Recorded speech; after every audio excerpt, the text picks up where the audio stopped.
Seigneur, que ta grâce, seule ta grâce. Nous voulons instaurer un état de droit. Et dans un état de droit, il y a une justice indépendante.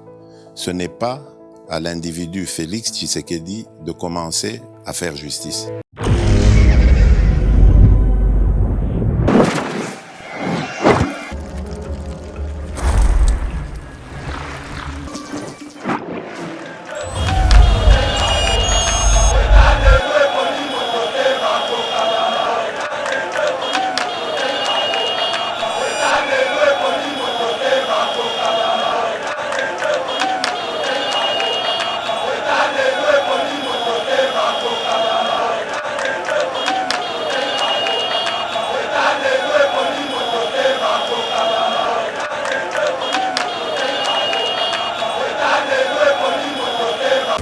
Fayulu pona ye Congolais il faut continuer na kokufa po yete mutaza na ebonga na ebite so bato ba ko comprendre ngo eko la kisabongo eko la kisapona ye il faut partir esthétique na bitumba po yete mutaza na ebonga donc tozo komaka na principe ya o tutwa que je m'y mette président Félix na motema no bola mozaka na ndenge osalaki na ndeko na biso mbanda nzeli soit ndeko Fayulu ba ke na CNPP ba meka na retraité batala ye. Est-ce qu'il faut continuer, les Congolais vont continuer à recourir pour nous hommes comme Zambo Kate?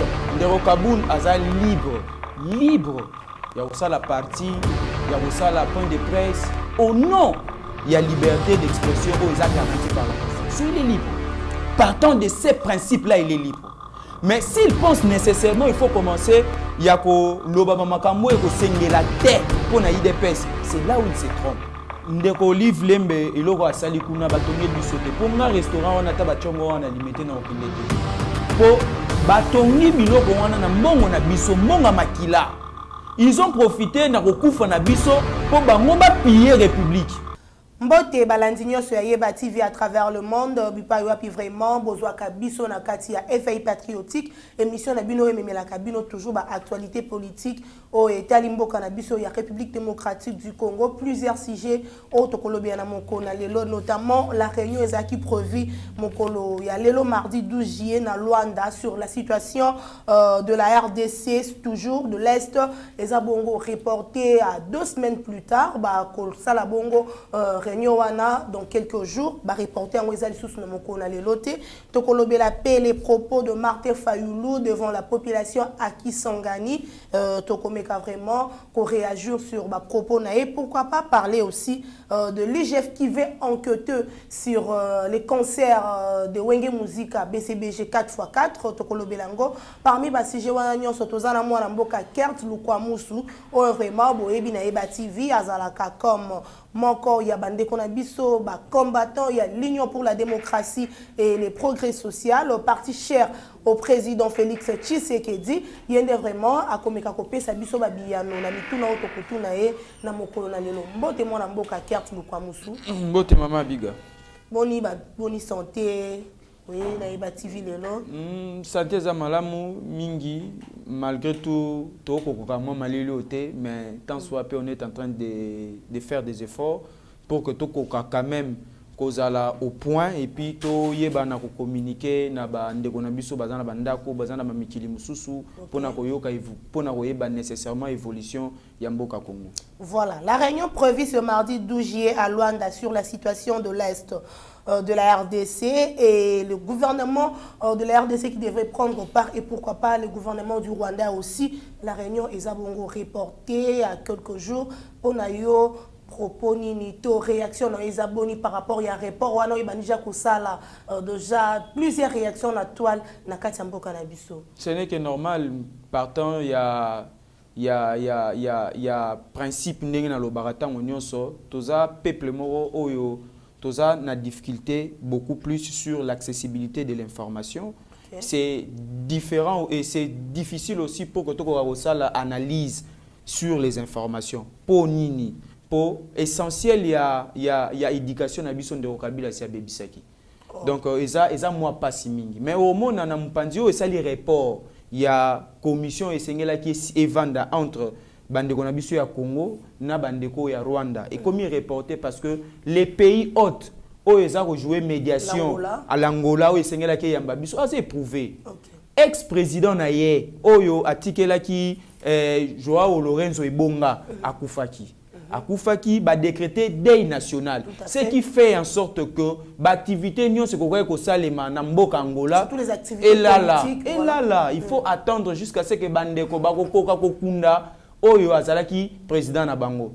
Tolobara mingi na Afrique pas une déco, il faut biso nyonso to kende to partager, peu importe ndenga zalaki ndenga lexaki tango na ye ata kokai kozala mutu mabe mais tango mutu akufaka totala su mabete tokendaka vers famille wana po to compatir na bango. Donc toza de cœur avec bandeko na biso ya Angola to pesi bango ba mes condoléances lelo ndenge toko beta lisolo ba drapeau na bango eza en berne déjà pour na kolobake eza deuil national na kanisi président de la République Félix Antoine Tshisekedi Tshilombo a souhaité ki bango pe déjà ba mes condoléances au nom de la population congolaise. Donc bato nyonso bazwa moi inquiétude na bango hein na moi bokebi mingi ba s'inquiéter mingi te ba yeba que raison o esali report ya makambo wana ezakaka deuil national. Puisque moi bobangi ezali parce que bayebi que mi makambo etala ka biso na Rwanda et bandaka bien okoka moi batak depuis moi ba recommandation ezozwa déjà et après et kolala jusqu'à ce que makambo ngo ezongi lisuko na kanisi makambo pe kolala sustepo. Déjà, tant que Bakutani, Ndeko Kagame, na président Nabiso Félix Antoine Tshisekedi, le président a été clair. Azaki clair. Première des choses, il fallait Kagame meka kondima que nécessairement yé moutaya kana appui na M23. C'était déjà une politique gagnée de la part du président Félix. Kagame azane loro mususu ya osalate pour président Vanda na bango ba solo la présidence a qui clair. Il faut andima. Soka andimité, on n'a rien à négocier avec lui. Je me suis déplacé par politesse. Nena longwe na ye aw mais soki Kagame limité biso to ya itokotika la kosolate. Ici on est en train de parler état.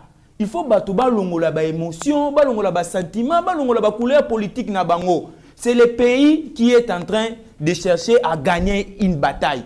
Il faut batika ba makambo wana président Félix, la diplomatie est en train de payer Ndeko Kagame aujourd'hui, c'est ça en difficulté. Il faut nécessairement avant de négocier. Soka négocier te président a clair. Soka négocier te tokene na voix ya bitumba. Tokene na guerre. Président a clair. Voilà, Martin Fayulu Akisongani alobi moi makambo ebele qui concerné d'abord élection ou élection qui en 2018 surtout il a dit que Soki Yé Martin Fayulu azalaki bongo élu comme président ou azali ko exercer fonction comme Fachi ndenge to bengaka Félix Antoine Tshilombo Tshisekedi alinga kasi sa guerre ezali entre biso na Barwandais na par na yo réaction boni oyo au traité par rapport à ma propos ya Martin Fayulu naganisi na sala beaucoup plus différence entre bamboka msusu na mboka na biso. Ndeko Fayulu est opposant aza candidat malheureux ya l'élection ya 2018. OK. Si nécessairement tous en kata bitumba les din fils ya mboka bavandaka tout autour ya chef po ba pesa ba stratégie neni tokoki kolonga crise tozanango. Mais à notre grande surprise tokoyoka mutu mususu akoloba na mpanzi kuna Kisangani ke soki ezalaki ngai menga na silisi yango elingi koloba nini elingi koloba ke Ndeko Fayulu pona ye Congolais il faut continuer na kokufa po yete mutazana ebonga na ebite so batu ba ko comprendre ngo ekolakisa bongo ekolakisa pona ye il faut partir esthétique na bitumba po yete mutazana ebonga. Donc tozo komaka na principe ya oh tout toi que je m'y mette. OK. Donc or que même à l'union sozana ngona na stratégie wana o yazana ngo je me dis oh mais pourquoi pas est-ce que ayaki nango sur la table pour proposer président Félix pour être toyeba na kokata hémorragie o eumeli pendant longtemps. Surtout qu'il est député national. Il est député national. Aux hommes on a place ni to kokende. Donc les Congolais il faut pas comprendre le logo moko. Ndeko Fayulu est en train de bouger pour son propre intérêt. Il y a rien de Congolais là-dedans. Ceux qui battu bako vanda bako kanisa ke ndenge Fayulu ako bouger na ko bouger pour na biso il se trompe. Il se trompe. Ndeko Fayulu ako bouger pour na libumu na ye, pour na famille na ye, pour na intérêt na ye moko. Pour naza leo na moi difficulté ya undima ngai naza ni député ni mais je suis en train au moins de réfléchir neni toko yuko sunga bandeko na biso o ya est pour makambo eko sila. Ndeko Fayulu ako loba libanda na ngongo makasi soki ezalaki ngai. Ako kata sonité et puis mutabongo nde ako kende po ako ma président de la République. Je me dis oh Selon Yalobi, le chef de l'État, Azabongo, barré na ba accord, oh, ya signé qui na Rwanda, et vous allez permettre yété pour América Koussi, sa guerre aux Est. Mais le problème, oh, toza kozanango lelo, et bandina Félix, Félix est venu trouver cette maladie. Il est en train de travailler d'arrache-pied pour maladie.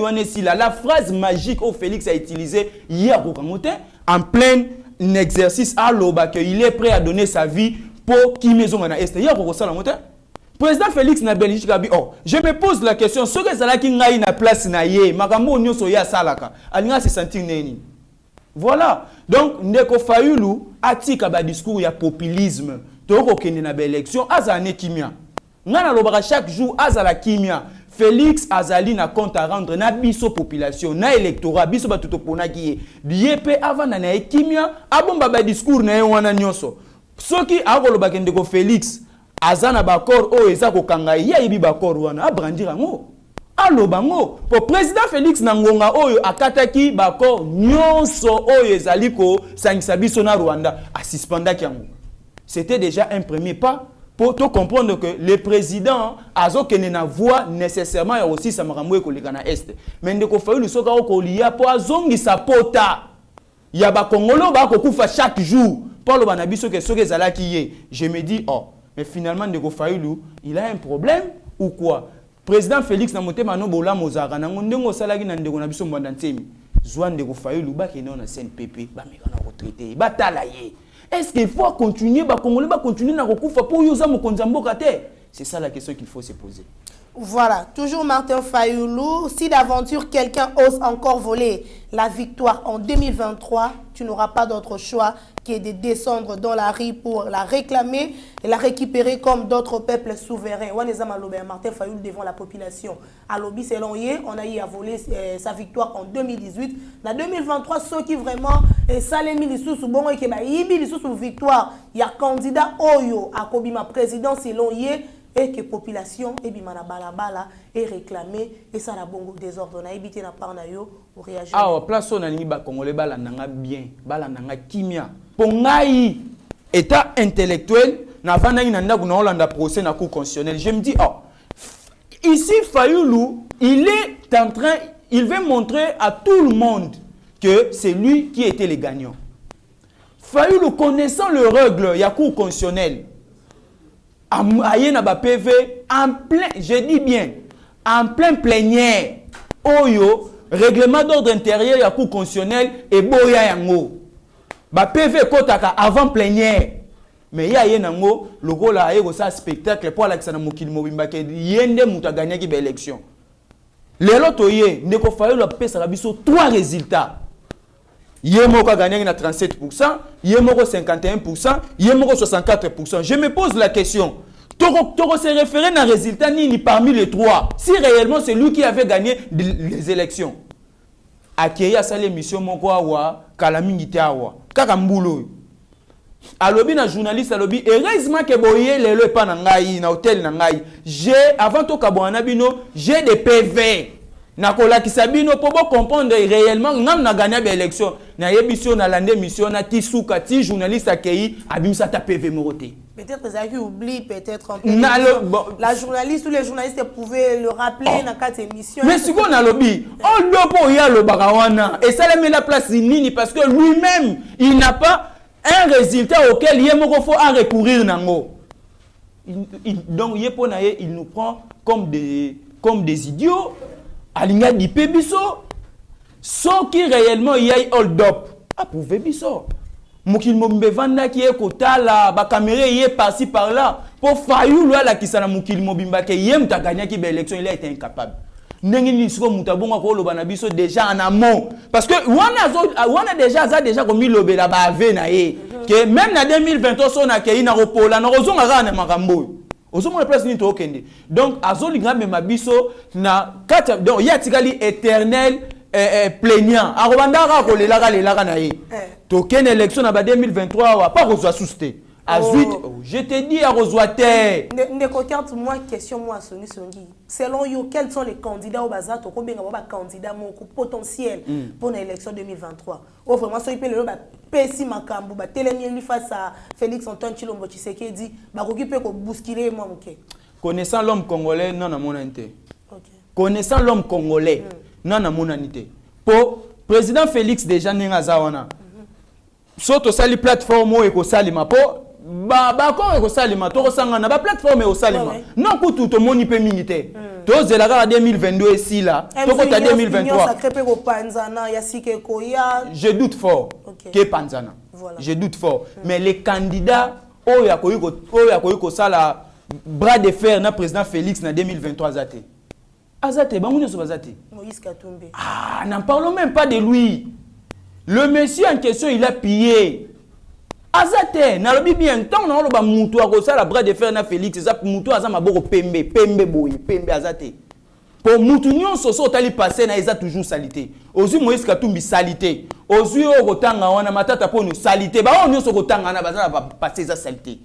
Parce que Félix a commis na pouvoir, il est en train tant soit peu chercher à satisfaire le peuple congolais. Petit à petit, c'est un problème et c'est ça combien d'années. Tout ce président le kabiso combien d'années? Si réellement il y a Morazaki à est, pour ni bitumba on a ta volonté à moukier à l'accès qui a monté. Le président Félix est en train de faire sa part. Candidat ou à cause la bras de fer na président Félix Azate, on moni failli déjà une position yo. Position relela, abandi déjà comme il est là, abandi déjà comme il est là. Voilà. Ça veut dire que au cas où abandi déjà comme il est là. Même si je suis réellement élu dans la boîte la même bandeko ya FCC. Ou koyoka bango lelo ba ko loba. L'électoral là to. Na 2006 biso to kende élection té. Biso to kende élection té. C'est un choix. Si il n'y a pas moyen, c'est une élection, c'est aussi un choix. C'est une position. Non, c'est une position. C'est une position. Parce que c'était notre position, l'IDPS. Si on peut dire que le mécanisme est une élection, et ça c'est ça vandi. Quelle élection mais malgré que Bozoa quitté, mais en 2011. Tolinga quitté, population ezala assistée. Yango Etienne Tshisekedi alobaki tokende peu importe et puis na ndenge oka bango baselela kana peu importe to gagner ki bango d'abord même kana fayu to gagner ki bango ce que te to zaki même kana fayu luté même kana fayu luté différence ezala ki entre biso na bango différence ezala entre biso na fayu biso to kenda ko constitutionnel te to kenda te parce que vous avez pour to yeba ki ko constitutionnel to kende za ya kabila. Tout le monde est constitutionnel, tout le monde est légitimé Kabila. Tout le monde est les sphinx étaient clairs. Père son âme, ceux qui ont sa Kabila, pouvoir. Mieux vaut tout vendre dans Nabiso, tout piquer à ça là. 2007, ça n'a pas marché jusqu'à 2018. Là, pour un bébé, tout le monde là. Kabila avait tout. Azagina Minduki, Azagina Nyon, Soto Bimia Roboma. Qu'est-ce qu'il faut? Mais vous avez quand même affronté Kabila pour organiser les élections. Oui, on avait quand même tenté. 2 ans en retard, mais l'élection est salimée. Même 2 ans, même 2 ans en retard. Kabila Yiba. Ayiba 2 ans. Les élections que nous avons eues dans ces pays, Ezaki pris à Makila. Tout fouta qui Makila, pour tout qu'il y ait une élection en Monaki. Kabila Yiba biso 2 ans. Cette constitution, Kabila l'a violée. Mais les lois, Kabila, père de la démocratie, Kabila profané par l'église. Nous tous, nous avons vu. Une passation civilisée du pouvoir entre le chef de l'État. Pour la volonté, ils avaient pour la volonté, ils avaient pour la volonté. Pour ça, ils avaient pour la volonté, 2 ans, on a l'ingara yibangote. Donc, Kabila, bangonyo sonde baza on est sikamoko bako sangana. To pesa ki kou na Genève, ndenge pe to ya on a kin to pesa bango soukou. 2023 mais 2023 normalement fallait que la bande qu'on a sur UN7 parce que selon accord la coalition la bino ezaki cash 2023 fallait mon amboka Vital Kamerhe à se positionner que l'UOPS a la peine à Simanae. Bon, accord il y a INC, accord il y a cash. OK. Il faut nécessairement payer les sous. Nazala moto yo na koki mingi te ko manuel accord. Accord wane lobi na biso neto ke na élection primature aux alaya INC. Voilà. toye na ba élection. Constitution c'est ça clair. On nomme le premier ministre au sein de la majorité. Biso siko on a cache tozu majorité. Neni ni yentelinga za primature. Déjà accord Isaac déjà accord et comme déjà de côté. Pour primature wana tozu angote. Nengeni ni batu ba ko banda ko vandela balandela accord wana mobimba aussi longtemps que la primature nenge to sololaki na accord ezalaki sousté. Donc accord wana déjà to chaka on a ça mais ça to komi ko salela constitution na réalité to kuti.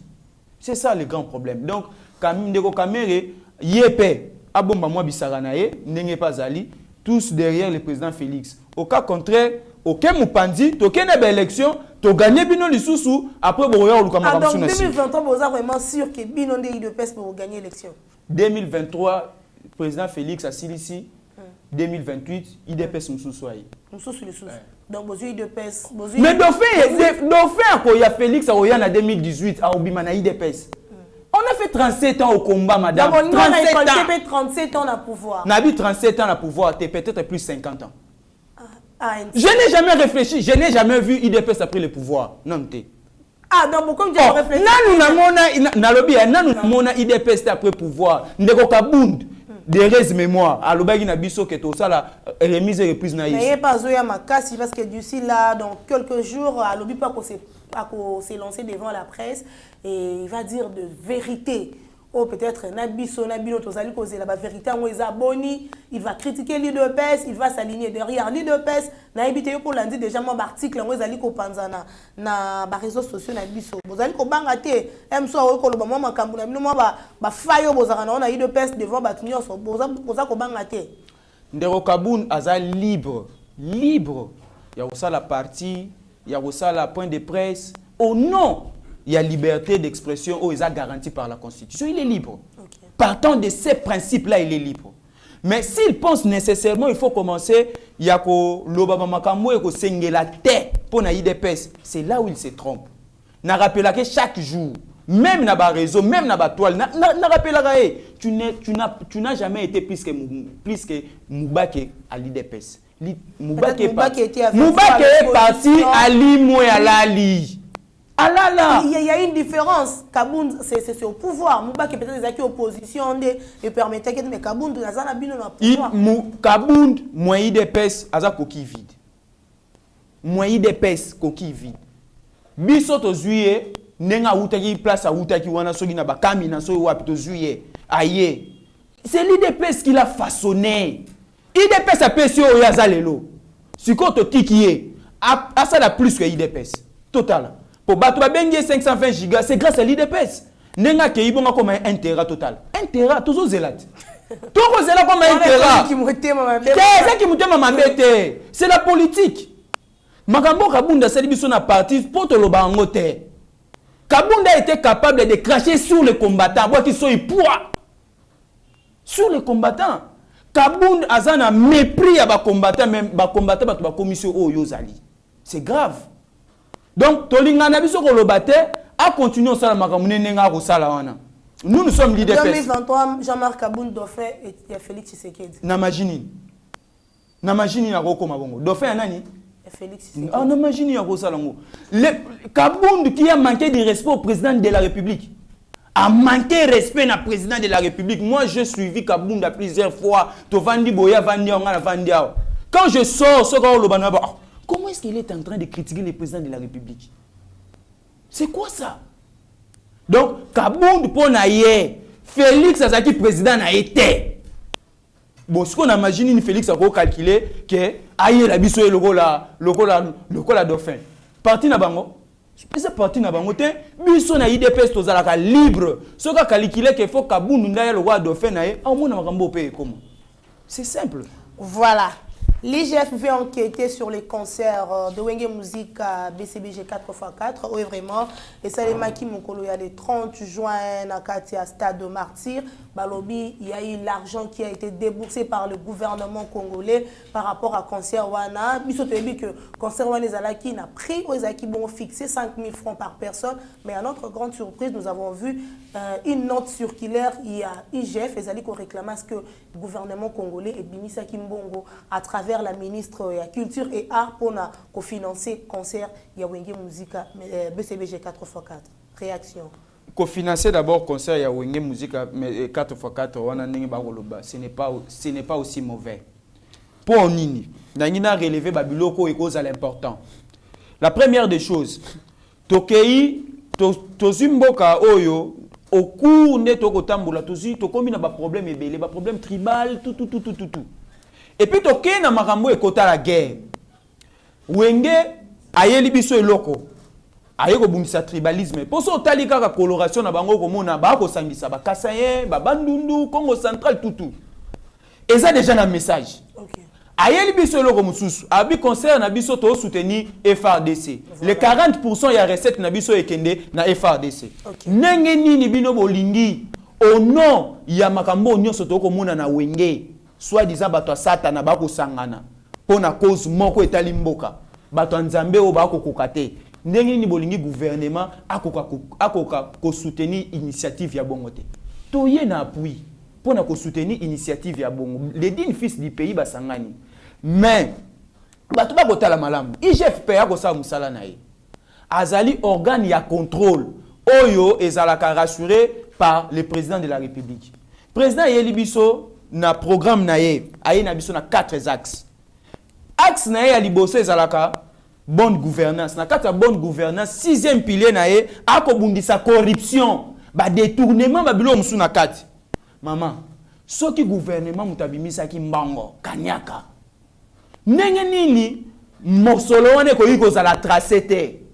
IGF akoya pokaka aluka traçabilité ya mbongo wana. Ezali parmi ba programme ya chef de l'État. Elingi ko lobate ke babimisi mbongo ekei eyebani te ke wapi et que kosala nini nani azwaki tout ça. $5 na biso ndeko kabunda escroka biso ngo. Ndeko kabund bakarte salemate machine ekufi parti lokola IDPS et kozanga machine pona osala biso bakarte pona ba combattant. Je me dis ndeko kabund c'est un détourneur. Yami Balé ndeko kabund abandaki ko recruter batu. Ako recruter batu na ba commune na ba circonscription oyo bakokende ko bundisa ba candidat ya IDPS na tangu ya ba élection. Juste pourquoi? Parce que lui il voyait na deuxième mandat ya Félix abima premier ministre.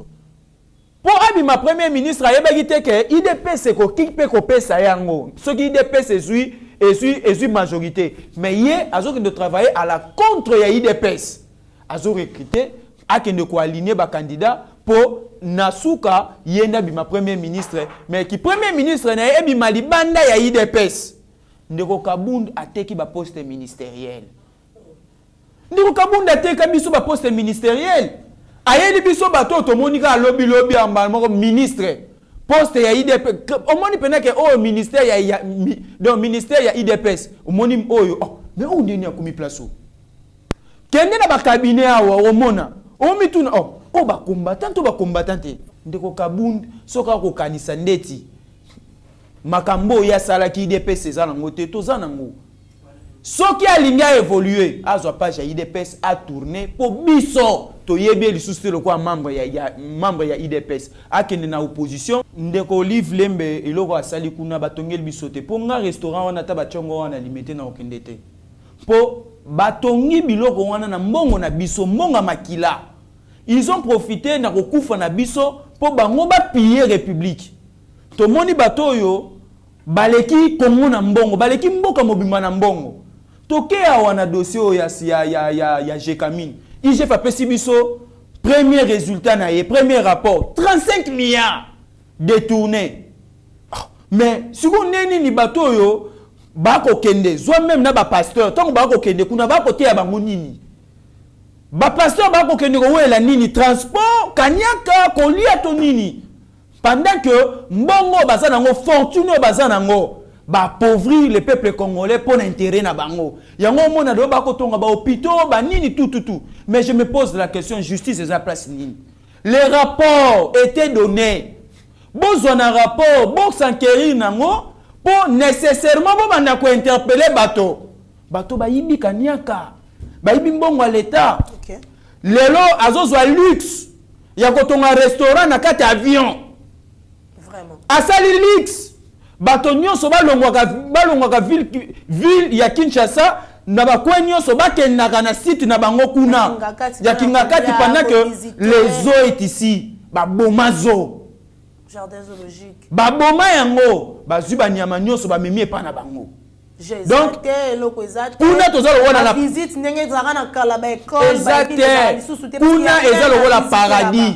Batongi paradis na bango na fortune na biso. Baza ba courageux et puis bakotambola na balabala. Bakotambola na balabala. Mbongo bango bayiba biso. Yango bakolandela biso bakokabela biso. Il y a même des Congolais qui applaudissent cela, bazali ko féliciter bango na kati mboka na biso. Na yebisaka chaque jour nous sommes un peuple sans conscience. Ndoko Kabila koleka nawa. Tozwi pe mabanga to bambiye. Mais Congolais azo yembela ye. Azo betele maboko. Azo sala selfie. Vous faites une selfie avec un voleur. Kabila za moyibi c'est un prédateur. C'est un assassin, un sanguinaire. Ndenge moko na mwasi na ye. Baza bato république ko pesa bango so ata chance so comme okete. Olive Lembe asa le roi na histoire de la Bible oyo bazwa ki en plein adultère o bato bange ba bambe mabanga. Olive Lembe asa muto photo lapida kaye. Pendant 18 ans, bavana mobali na ye ba bomi biso ba yibi mbongo, elle a été incapable de conseiller son mari pour basa la mboka oyo. Parce que neni mutabunga na ko okende, ngai na ko okende ni na kata makamna na bango. Ata naza mobola na ndimi na kufa na dignité. OK. Personnalité na ngai na bam na bombi yango, les pasteurs ils vont, non tout na pourquoi. Bato na nzambe. C'est par invitation peut-être. Bible na biso ya kaisala ya nzambe ya nzambe. OK. Parce bango ba ok na kaisala ba ok ko sala nini. Je me pose cette question. Où en sommes-nous, la société congolaise est comment? Olive Lembena Kabila baza bato justice il faut interpeller. Tout na bango bayaki na nini? Kabila nous l'avons vu nenga yawa, nenga yeto moni. Kabila zola ta 4 bottes. Veste moko ko simbate po acha manton faut ba let CD 3 veste po ba cha manton. Mais lelo Congolais puis Congo pe si Kabila nyonso balisié moi si wana zui. To balisié to fungolisié compte bancaire to matisié pepo. To botisié. Ayaki a 0 enfant. Aboti mwana awa moi si na boti na ngaliema. Aboti ya na Kongoti. Nyonso to pesié. Mituka ya cher, banda kwa cher, to pesiye. Apesi bisoni. Rien du tout. 0. 0 pendant 18 ans, 0. Madame, mutabongo, bato bako sangana pembeni na bako kanisaka, il faut bazungu sous mon continent mboko. Je me pose la question, même ba élite, soi-disant les professeurs, bozu maele na bino nyonso eza lié na Kingakati. Au lieu de réfléchir sur la République, bino bozo réfléchir Kingakati. Non, non, non, non, non, non. Cette fois-ci, ça ne passe pas. Ça ne passe pas. Tu sais, Kabila, soko lingotika la mokonzi, ko tambola likolo ya bibembe. Nenge moko pe toko lo basiko. Kabila azali candidat oyo makolomi balé de je bukani. OK. Constitution de je pekisiye. Soki boko sangana po boyebisa eke il faut zonga. Vous vous trompez. Kabila to kangi na mboko. Voilà. Toko kangaye. Tongo kotana, butwe goya, toko lala, toko tani la sous tongo, rien ne va bouger dans ces pays. Voilà, mesdames et messieurs, c'en est fini pour aujourd'hui. N'est vraiment tozaki na mwana mboka carte kwa musu na plateau, to komi na suka message na yo ya suka pour to clôturer définitivement émission na biso moko na lelo. Message na nga ya suka. Nazo lobela beaucoup plus la justice congolaise. Bible est claire, lobi na biso que la justice élève une nation. Soko tali même nengi boko se comporter, on est en train de se poser des questions, est-ce que mboko eko telema? To luka ba jeune ya carrière po ba kota na kata makambango ya magistrature po ba tombola mboka, on se pose des questions. Ndeko matata po nu nenge boko tombola boko pusaka to yebi makamini ko sale makana sima tango bo pusaka po champ ya corruption e fungwa mamakasi. Ndeko matata po nyo il doit nécessairement répondre devant juge naturel na e asamba po mbongo mboka nde mutu kenda. Le peuple congolais, derrière le président de la République, Félix Antoine Tshisekedi. 2023, Yete mutu akosala campagne po misala na yende mutu ekosala déjà campagne na ngongo. Mutu asali koleka Félix na mboko azate. Biso nyonso derrière ye. Pétition kotambola poto tia fin na makambo koleka na Rwanda. Mémorial, mur, recensement fait seulement na mboka na biso toyeba qui est congolais qui ne l'est pas. Makambo nyonso wana pétition kotambola bo signer initiative ndenge pesamaki déjà et pan de kodiabanza biso nyonso photo signer pétition pour le 13 août. Biso nyonso to ana nzela tozo kende ko déposer pétition ane pan de komboso na Assemblée nationale. Poto yebisa ye ba signature ya ba congolais yangoyo oyo balobi po mirwane tongama. Okay. Nakanisi oya mukena kwa koloba na biso yangoyo na lisanga nde to kotombola mboko division e komema mboka esika moko te. Division eko po isalisusu mboka poto uti déjà na pasi uti musika tolingi siko na vision ya siko toza na ngona président Félix mboka ezonga na rai etomboma. Voilà, encore une fois, merci Nandeko Kert Lukwamuso, vraiment, Andimaki, invitation à mon Konalelo. Merci à l'équipe technique de Yeba TV, Meshak Otudi qui est derrière la caméra, Rabi Mokoko pour la réalisation. Merci Nabatunyo Sobalanda Kabiso partout dans le monde, surtout Barobazoaka vraiment, Batana Bango pour nous copier sa suggestion. Là, je vois Fabrice Maniaï depuis la Tunisie et pourquoi pas Jeff Toumba, shérif depuis l'Afrique du Sud. Ce qui est Swazongi Tenga Nabino Tokutani. Seigneur, que ta grâce, seule ta grâce.